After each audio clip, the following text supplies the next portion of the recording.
Today's guest is Kyle Majchrowski.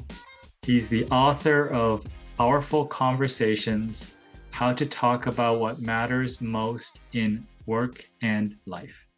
All right, Kyle, thank you for coming back and joining us. Hey, thanks for having me. Appreciate it. Great. So, what's happened since we last chatted? It's been quite a while. A lot has happened, but I think the most exciting thing is I published a book. Great. And I'm assuming this is your first book? It is my first book. Yes. Great. And what sort of prompted you to write a book? Because I remember writing the first book, and it was just based on some frustration we had, or something that we don't wanted to get off our chest. Why did you write this book? That's a really good question. It's fun with so Ripple Intent has been going strong, and it's in multiple cities now. I think we're up to like 16 cities across the Yeah. country, and in those events, what we found is there were a lot of people who were taking pictures of the slides or the questions that we put up, or people would reach out afterwards and Yeah. say, "Hey, can I get copies of the slide deck?" And initially, we were like, "Sure, no problem." So we'd share it, and then people would come back and go, did you do something with those slides? And they'd say, yes, we did, and it didn't go so well. And that was really intriguing. What they said was they tried to replicate what we were doing in these breakfast clubs with their own groups. Yeah. And I remember one person said, wow, you guys make it look so easy, and it's actually really hard. And so I said, great, let me see if I can help you with this. So we had a Yeah. few conversations on the phone, and we stopped sharing the slides and we started sharing the questions and trying to coach people and teach them how to be their own facilitators in delivering the content. And there was an overwhelming positive response to that, and people started asking, can I have like a guide or some sort of instructions, or is there something is something you can provide that would help us bring these conversations to our teams without having to do this process? And Sure. that really kind of hit the light bulb and made it flash and go, huh, I wonder if there's a book here. Yeah. And so, And just want to double back for people that haven't, didn't listen to the other episode and not sure what Ripple Tent. Can you sort of give a thumbnail on what that is and who participates and all that stuff? oh yeah, sure. So Ripple Intent's a nonprofit organization based in Colorado. We have, like I said, we do breakfast clubs, which are monthly or bi-monthly meetings where we get together about 20 to 50 folks, and we talk about the human side of our work. We try to become better people, better teammates, better leaders. And so that nonprofit organization has been going strong for a number of years. And our intent is truly just to focus on the people side of the business. Perfect. All right. So you had this, the slides and the feedback, and then you realized that, you can provide more guidance, and you started this process. Did you do it yourself? Did you have help? How did it work? Oh, how did it work? Well, the short version is it took about a year to put together. The real version is it took about a decade to put together. This is not the first version of the book. This is the one that was actually accepted and published. So, as anyone who's tried to go through this process or is thinking of going through the process, it's quite the process and a very good one. But lots, countless people helped along the way, both with recalling stories and putting the anecdotes together and trying to recall certain examples. The book is full of 20 years of working in the construction industry, whether it's when I was a subcontractor or a developer or on the healthcare research academic side. So you've got 2 decades of teams and groups and projects and all kinds of stories that are woven into this thing to articulate how we've found ways to truly put people first. Yeah. And I'm reading the title of your book, "Powerful Conversations: How to Talk About What Matters Most in Work and Life." How do you do that?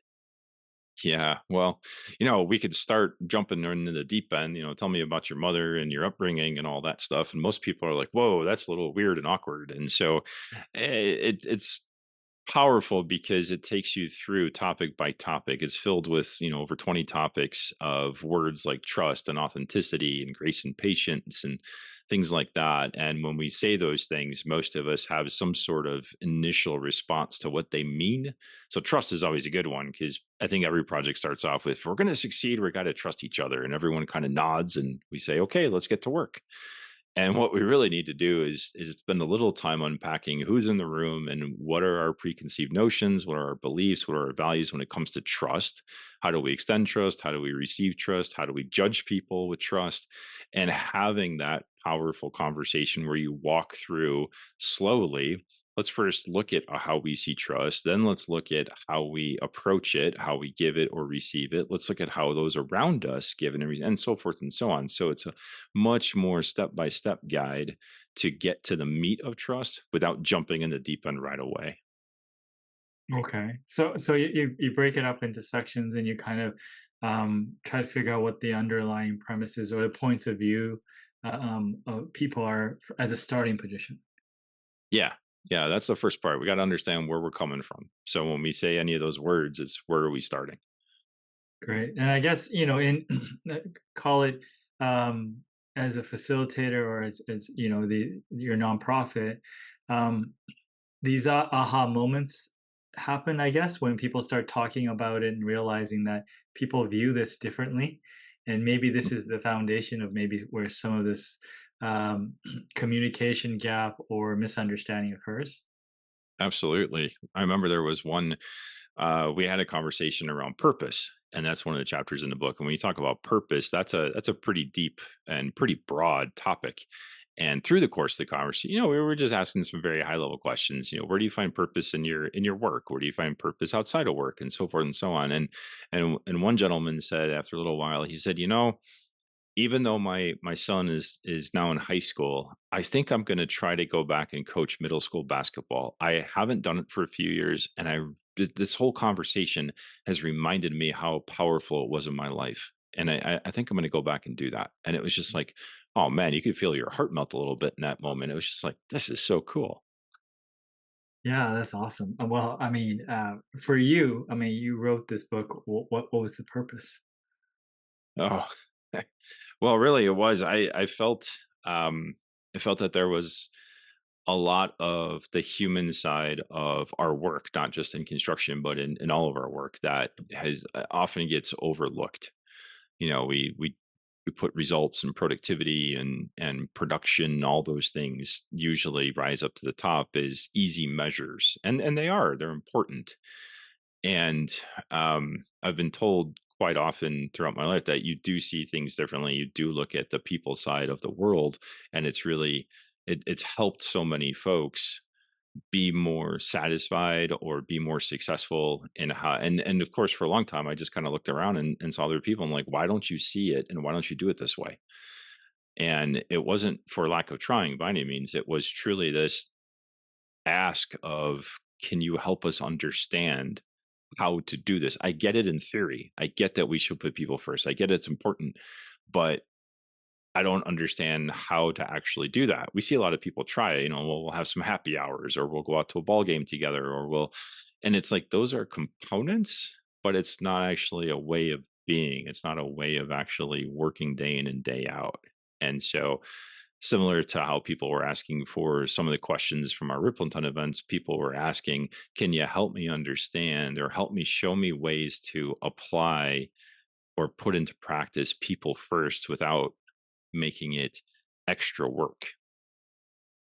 Okay. So, what's your answer when they say, because I assume that there is, work required to understand people better and stuff like that. What's your response when someone says, "How do you do without work?" Well, my first question is, how much time do you spend complaining about work during the week to your colleagues or to your friends or to your spouse? And what if instead, let's just say it's 45 minutes. I'm being really probably generous there, but let's just say it's 45 minutes. What if you took 15 minutes on Monday and you read 2 pages of the book and you got to the first set of discussion questions and you had that conversation as opposed to complaint? or moan or whatever it is. And then you pause and you come back on Wednesday and you read the next page and a half and takes you to the next set of discussion questions. And then on Friday, you do the same thing. So there you go, 3 days, 15 minutes a day in 1 week, or 15 minutes over those 3 days, not 5 days, but 3 days. You do that each week. You've got enough material, with weekends or with holidays and stuff. You could probably go 6 months, and you're simply replacing that what you were doing with something that might be a little more insightful. I don't want to say productive, but might be a little more insightful, but truly is putting people first. If you explore it with somebody, even if you just do it with one person, that's going to bring a lot of insight and production, productivity, some insight, self-awareness, all those things to yourself. And it's not necessarily creating extra work. You're just choosing to do something different for 45 minutes each week. Yeah. I guess action, right? Action towards betterment, I guess. Yeah. Yeah. Intentional. And it's guided action. You don't have to figure it out. It's not like, hey, we're going to spend 15 minutes talking about innovation. Okay, where do we start? No, it actually walks you through that. And it says, here, start here. Here's a story. Think about this. And here's some questions. And just that's all you got to do. Yeah, for sure. And I think you mentioned metrics and stuff like that. So I think I have looked through the details and what you put out, but you're not saying ignore them, but they somehow can coexist and support each other. They need to coexist. Yeah, absolutely. They have to. If it, it's easier to focus on the metrics for sure. It's easier to focus on the very tangible things because how do we, even when we say there's how do we measure that we have a good culture, or how do we measure that we're putting people first, or how do we measure that we're bringing the human side of work to work? That's a harder question. Yeah, So I no, I'm absolutely yeah, saying they got to coexist. yeah. And because I think sometimes, I read some of these articles or books where they sort of really talk so much about one thing. And it almost like when you read the thing, or at least from my point of view, it almost makes it seem like, no, don't worry about the metrics, do this. But that's not the point, right? Like you said, yeah, they have to coexist in a way that's, that supports each side. Yep, absolutely. And I still have someone was asking the other day, like, have you implemented this stuff where you work? And I was thinking about it and said, well, a lot of the body of the book comes from, like I said, experiences of a couple of decades of running capital and being involved in projects. And a metric that showed up was, we've done a couple thousand, my group has delivered a couple thousand projects in the last 8 years. And of all of those, we've only had to increase our budget twice.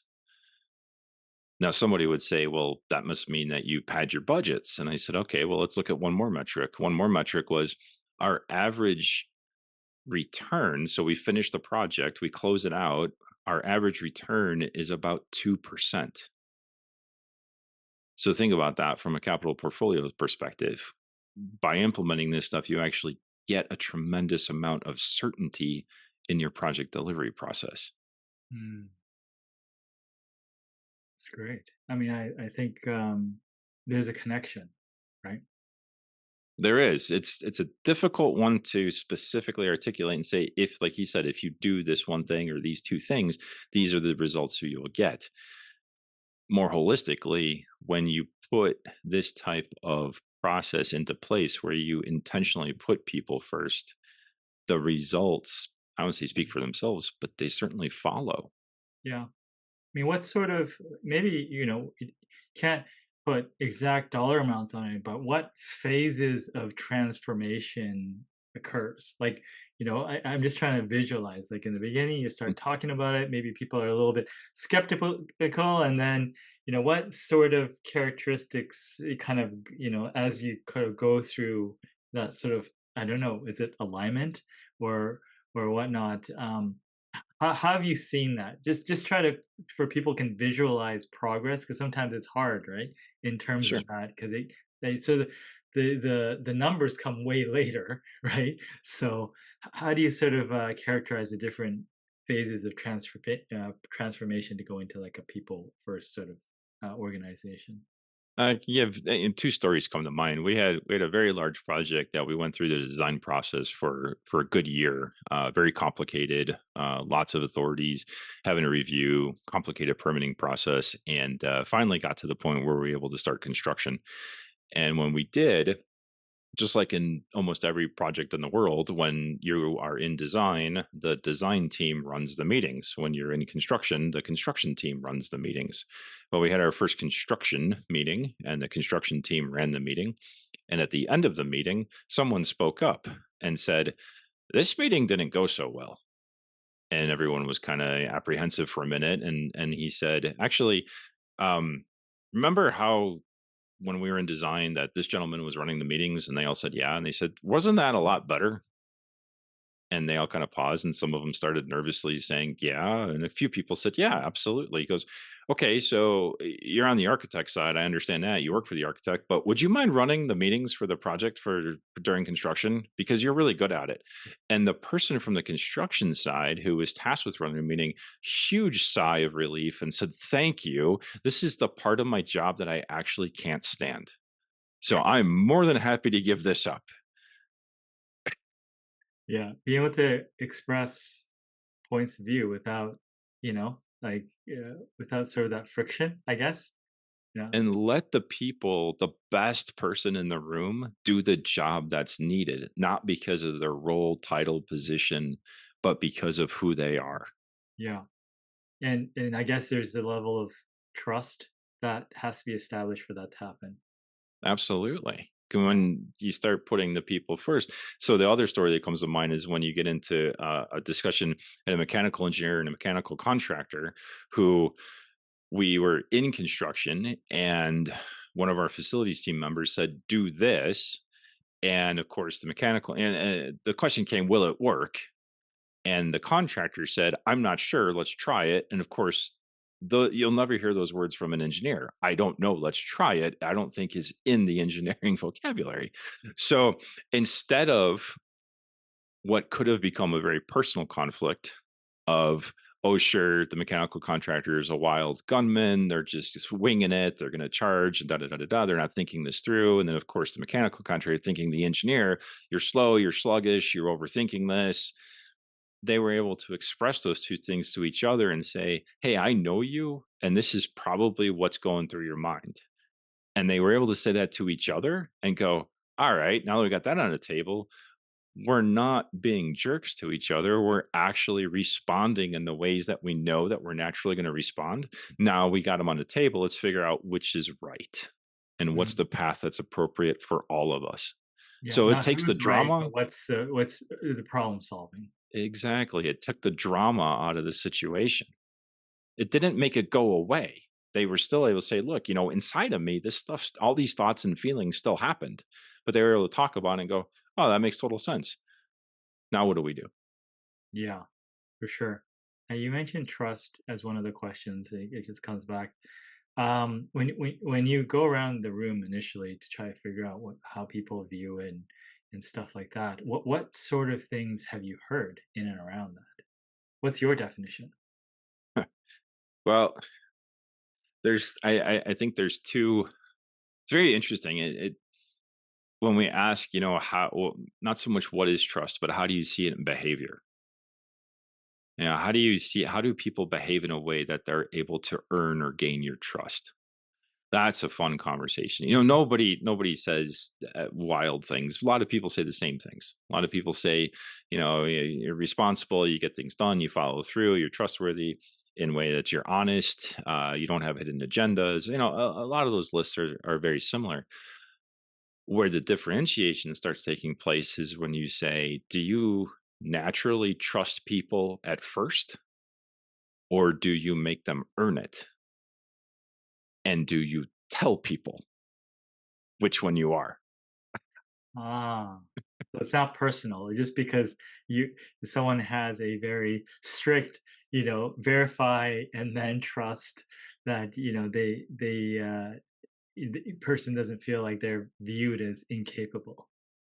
Right. And then while you're earning that person's trust, the anxiety level I think we've all worked for somebody. We're like, I don't know if they trust me. I don't know if they like me. I can't read them. I can't tell. And of course, at some point, if things go well, that relationship softens a bit, but they don't actually announce today is the day where you finally earn my trust. Good job. So that could be the disconnect, right? You're one person trust uh, quickly, and the other person doesn't. So it looks like it's all one sided, where one person is giving the benefit of the doubt, and the other person is always cautious, and that could lead to friction. But if you knew that ahead of time, then that process, however long it takes, there'll be less issues, possible issues. Absolutely. And then encouraging people to actually say that, like, tell someone on the team or in the group that you trust them and tell them why you trust them. At first, it's a little bit strange because we don't normally have those conversations. But the more we practice it and the more we're able to articulate it, the easier it becomes. And then, of course, when new people join the team or group, or as the group expands, or you go to the next group, you're more comfortable in having that conversation and set the tone for everybody else. So over time, you end up with a pretty solid core group, both internal and external, that are more comfortable with this. And so other people see it and like, oh, that's how this norm works with this team. Oh, okay. I'll a little strange, but I'll try it. And it accelerates that high performing aspect.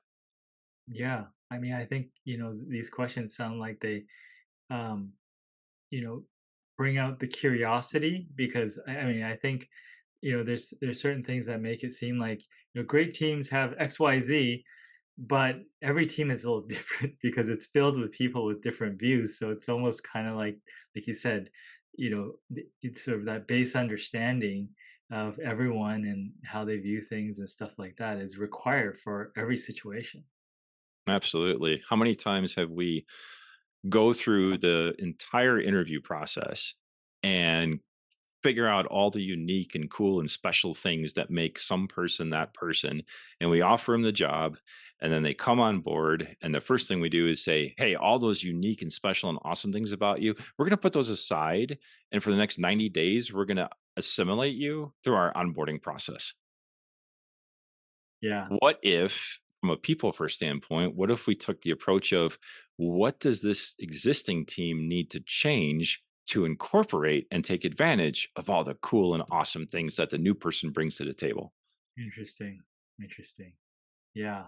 That that takes a lot of work, I guess, to be able to think that way. Because usually onboarding is about, like you said, assimilating or, I mean, I guess when you bring people on, there's certain things you want, to make sure that, the values are similar, but even that is just very super, on the surface, I would assume. Right. And we still got to, like you said before, we want to do both. We want to make sure they know where to park and where to go to work and what the norms are and what time to show up and how to use systems. That stuff still has to exist. But truly then from the people side, how do we incorporate them as a new person and not quickly put them into that role category or that position description box and lock them in that? Yeah. No, that makes a lot of sense. That's great. You gave that great example about trust and give trust early and late. Are there other examples that commonly come up that are important sort of breakthrough conversations or, contrast that, sort of you have a story or a point? One of them is so innovation seems to be a buzzword that comes up from time to time, and it gets legs and it becomes more important. But what I always appreciate is, especially on the owner side, when they're doing an RFP and they put a question in their RFP that says, "Give examples or tell us we want to be innovative on this project." And that word innovate is very big because it can go from inventing the electric car to taking 2 steps out of the invoice approval process. Yeah. Yeah, what type of innovation? Is it an incremental or, very disruptive? Exactly. And so talking through what's our own, so even when I said innovation, you had in your mind, it triggered something that you're like, "Oh, yeah, I know what innovation means." Um, but even just having that very first conversation, okay, so if we truly wanna be innovative on this project, what does that truly mean?